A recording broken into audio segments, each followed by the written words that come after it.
Twitter is dying a tragic death. Elon Musk's disaster month has come to a close, and since completing a $44 billion deal to purchase Twitter on October 27th, chaos has prevailed, and the list of the damage Musk has caused is endless. Twitter is reportedly losing its most valuable users. Musk has struggled to diffuse concerns about a potential proliferation of misinformation and hate speech on the platform, generated mass layoffs, made changes to moderation and verification process, put all of Twitter behind a paywall, experienced a massive drop in revenue, recently tweeted a conspiracy theory related to the attack on Paul Pelosi, made a series of crude and sophomore jokes, and Twitter is losing businesses by the droves. No wonder people are fleeing Twitter, right? But amid the chaos, a small frenzy is brewing in the world of social media. Twitter users are jumping ship and moving to alternative social media platforms, and the winning platform is Mastodon, named after an elephant-like mammal that became extinct more than 10,000 years ago. Mastodon claims it has more than 655,000 users,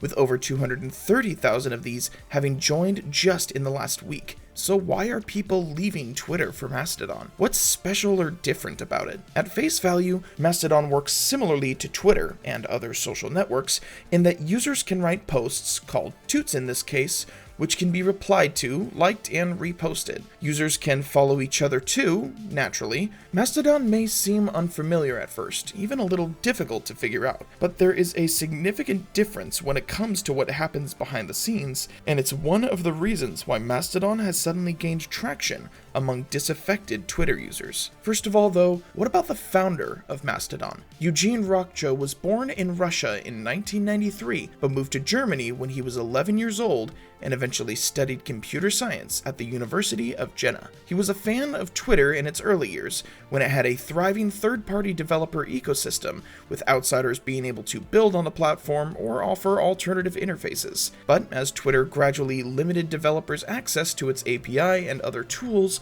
beginning around 2012, Rockjo saw an opportunity to create something better. He began work on Mastodon in 2016, while still in school, and launched it the same year, later receiving grants from Samsung and the European Commission. Mastodon's interface looks much like Twitter's. The text entry box is on the left rather than on the top of the screen, and the graphic design is less slick, but the template feels comfortingly familiar. A Twitter for people who want to get off Twitter. So why Mastodon?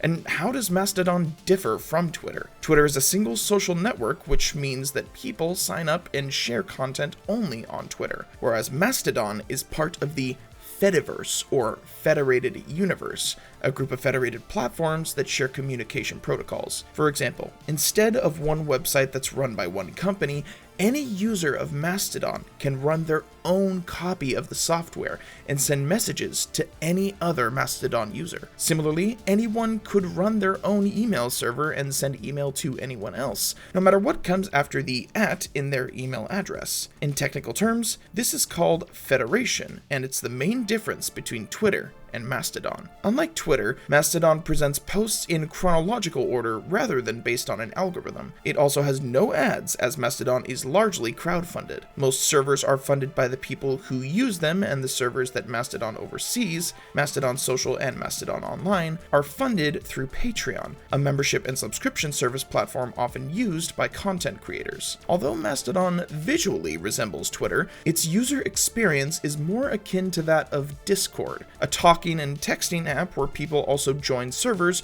that have their own cultures and rules. However, unlike Twitter and Discord, Mastodon does not have the ability to make its users, or the people who create servers, do anything. That includes establishing content moderation or rules for what posts to keep up and what to take down. But servers can dictate how they interact with one another, or whether they interact at all in a shared stream of posts. While Mastodon and Twitter function similarly, they use different terminology. One of the main differences between Mastodon and Twitter is that Mastodon has a much longer character limit for posts. On Twitter, you're limited to 140 characters, but on Mastodon, you can go up to 500 characters.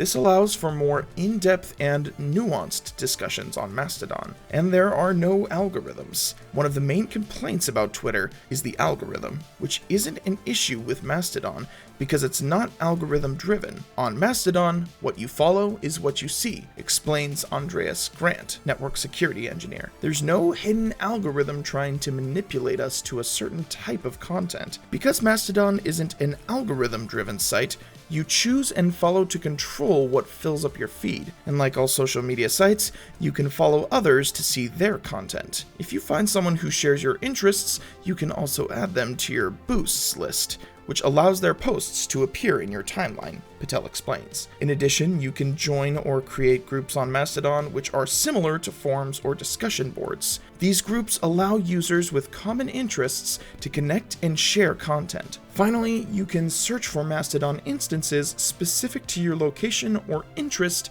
using the Mastodon Instances Mastodon search engine. By following these steps, you can easily join Mastodon and begin interacting with its vibrant community. Long-term users praise the app for making it easier to build a community, have open and friendly discussions without pylons, and the autonomy it gives server hosts and members. User autonomy is linked especially closely to the decentralized nature of Mastodon. The decentralization means that users are not beholden to the whim of a platform and its owners, like Twitter and Elon Musk or Facebook and Mark Zuckerberg. They can decide what they are comfortable with. That brings another benefit. User data isn't accessible or controlled by a major organization. Mastodon is an excellent example of how you can have a flourishing social media network while avoiding some of the negative aspects of corporate social media, such as monitoring user activity, selling user data, and centralized control. Journalists have always been one of Twitter's most addicted user bases. They rely on the platform to share and follow breaking news in the real time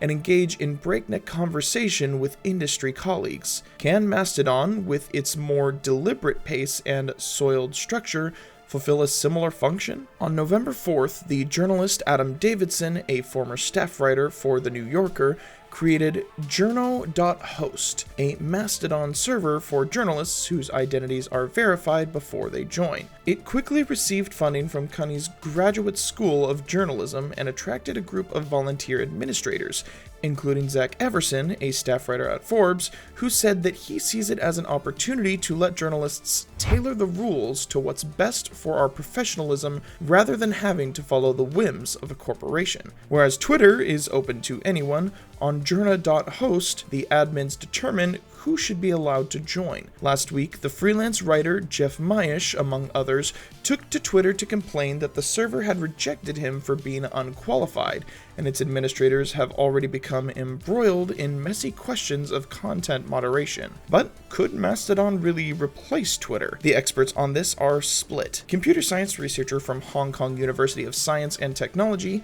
Gareth Tyson, argues that its growth makes it promising. It already had a very active user base. Thousands of servers already exist and they're growing day by day. At the very least, I see that Mastodon can become a clear competitor over the next 12 months. Assistant professor at Purdue University, Diana Zulli, added that Mastodon is likely to benefit from its similarities to Twitter. Because Mastodon replicates many of Twitter's features, it can be, and is, a welcoming haven for those dissatisfied with Twitter, she said. Others argue that Mastodon needs to go through changes before it becomes widely used, and to be a true alternative to Twitter will require massive momentum. We must also take heed from the following. The federated server model on Mastodon also has potential drawbacks. First, finding a server to join on Mastodon can be hard, especially when a flood of people trying to find servers leads to the creation of waitlists, and the rules and values of the people running a server aren't always easy to find. Second, there are significant financial and technical challenges with maintaining servers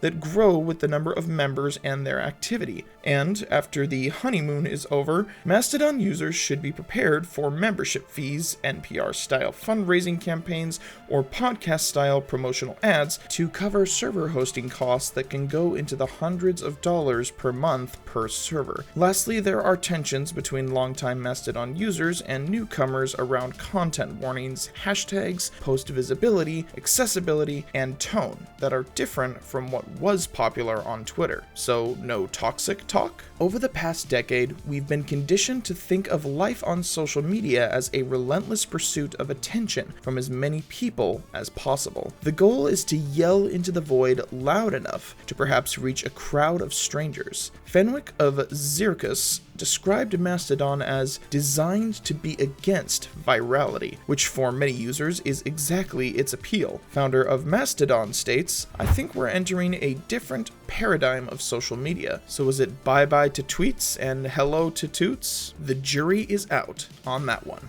Out.